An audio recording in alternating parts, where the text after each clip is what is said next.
Hey there folks, Lane here with Windows 10Update.com, and today we're going to be taking a look at the brand new Xbox One experience. So this here is essentially what Windows 10 looks like on the Xbox One.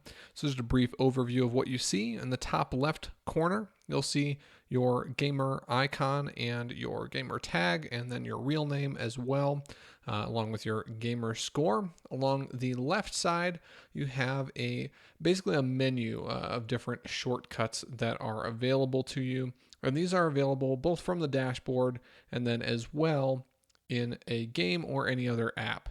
Along the top, we see the different items that are available to us.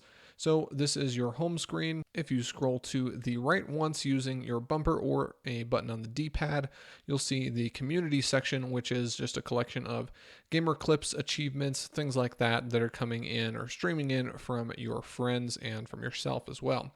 Then one slide over from that, we have the One Guide, which will basically show you all of the channels that you have set up for your personal shows and things that you watch on YouTube, Netflix, Hulu Plus, things like that. One more slide over and you see essentially the store. So we have the store here. It starts out with the games and you can see it expands out so that you see all the different items there, just to keep things nice and clean. It doesn't show games, apps, movies, and TV and music all at the same time when you're here, but it just expands out when you scroll over there. And then you have a list of some popular games that are available here, some new releases, and then the top rated titles.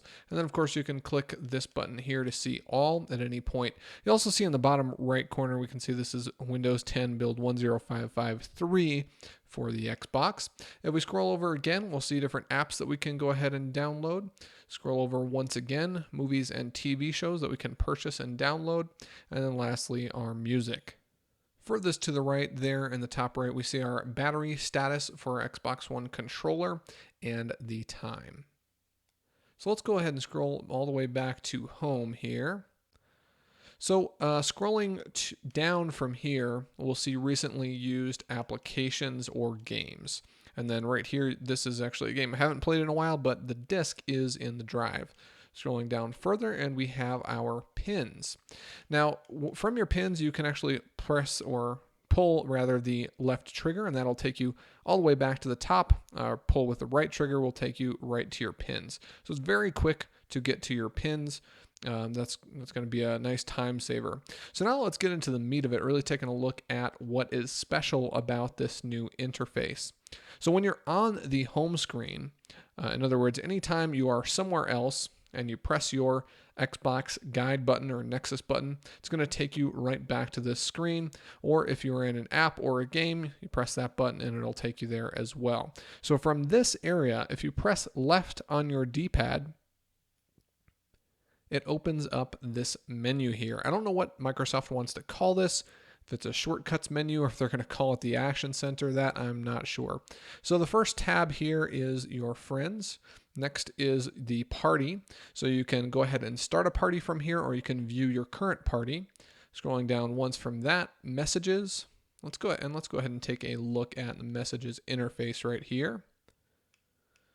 So you can see you have option to show transcription of a voice message, which is really interesting. Let's go ahead and try that. And so you can see there, it's a message I sent to my friend, and it did transcribe that correctly. Now you can reply using a keyboard, a virtual keyboard, or using your voice. And then you also have more, so you can view the player's information. So if this is not your friend and you want to go ahead and take a look at that, you have that option. You can report the user or delete the entire conversation from there as well. Now, scrolling right with the D-pad will take you back into the tabs here. And then you can scroll down to get to your notifications. And notifications now are grouped. So I have two social notifications, which basically tells me that these are either party invites or things that are happening with my friends. If there are updates for applications or games and things, those will also show up here, but this will be separate.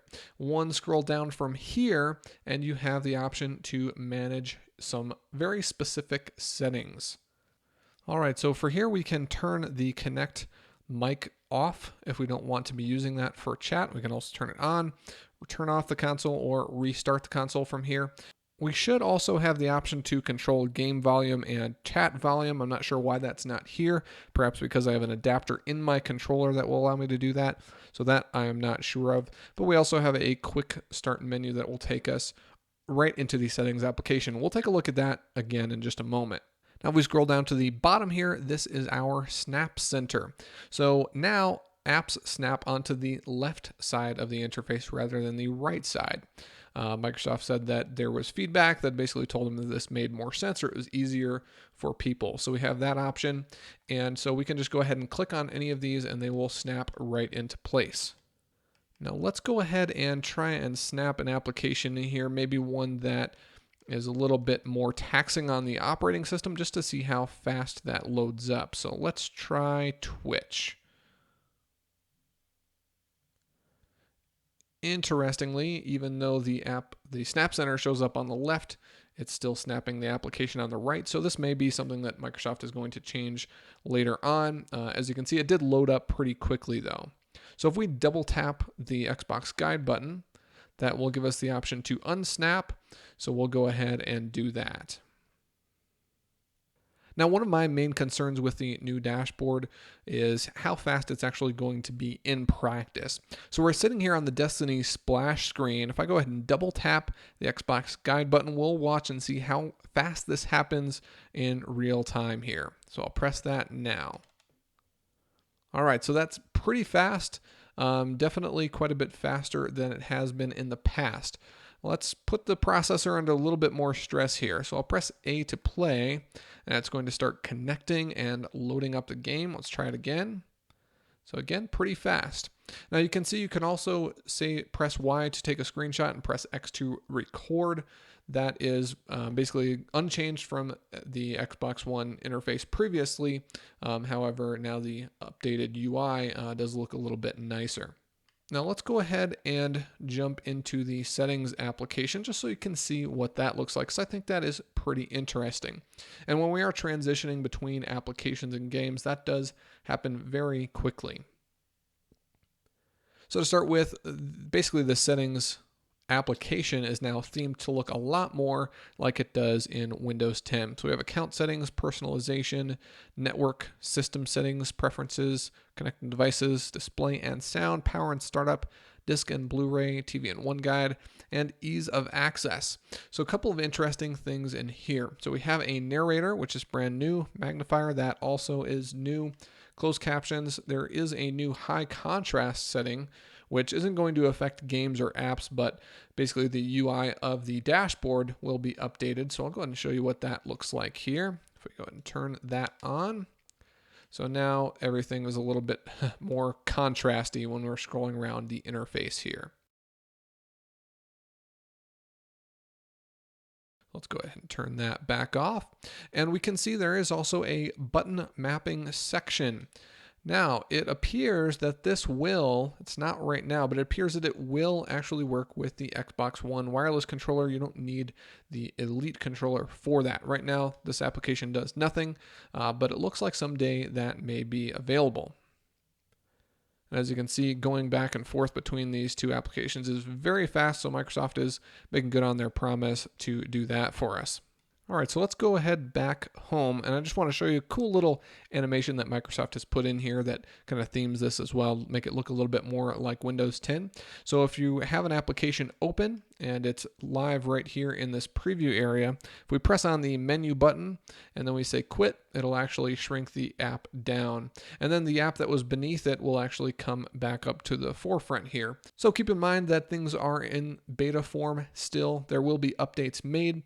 Cortana will not be available until 2016. However, Microsoft has left some voice features in, so you can still use your Kinect if you do have one. For instance, you can do things like, say, Xbox, sign in as Lane. You'll notice the interface there, very similar to the way that it looked in the previous iteration of the Xbox One dashboard, but at this point, you won't be able to do certain voice commands like asking Cortana to start a party for you or invite certain people to a party. So those features will be coming later on. So that's it for this video. Thanks for watching.